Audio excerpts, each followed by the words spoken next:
এবার আসি ভাইফোঁটার পর্বে। সকাল সকাল ওর ভাই বোনকে আমি বলেছিলাম একটু তাড়াতাড়ি উঠে স্নান টান করে রেডি হয়ে ফোঁটার পর্বটা শেষ করতে, যেহেতু আমি আমার ভাইদেরকে ফোঁটা দিতে যাব তাই। দেখো, আমি বাবার ঘরে আসতেই, যেহেতু ও পরিবারের বড় জামাই, তাই ওকে ঘিরেই সবাই দাঁড়িয়ে আছে।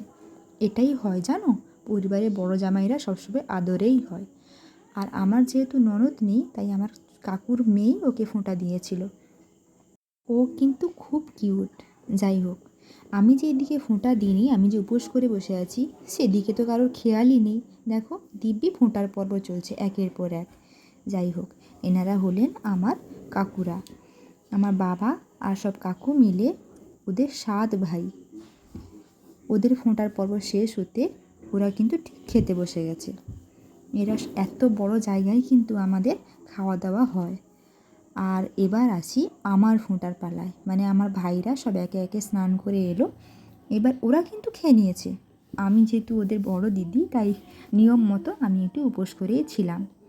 যাই হোক, ফোঁটার পর্ব শেষ করার পর আমি যেহেতু মামার ঘরে ছিলাম না, তাই ওদের কিছু কিছু ক্লিপস আমাকে ওরা পাঠিয়েছিল, সেগুলোই তোমাদের সঙ্গে আমি এক এক করে শেয়ার করলাম। ওদের ওখানেও খুব আনন্দ হয়েছে। এবার আসি মেন কোর্স, অর্থাৎ ভাইফোঁটার যে খাওয়া দাওয়া হয় সেই খাওয়া দাওয়ার পালায়।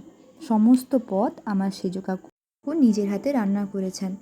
ভাত, ডাল, চচ্চড়ি, আলু ভাজা, বেগুনি, কাতলা মাছের, মনে হয় ওটা পোস্ত দিয়েছিল। যাই হোক, মাটন আর ছিল দেশি মুরগি। যারা যারা খাসি মাংস পছন্দ করে না তাদের জন্য দেশি মুরগি ছিল। দই, মিষ্টি, পাঁপড়, চাটনি সব কিছুই ছিল। খাওয়া দাওয়াটা জাস্ট ফাটাফাটি ছিল।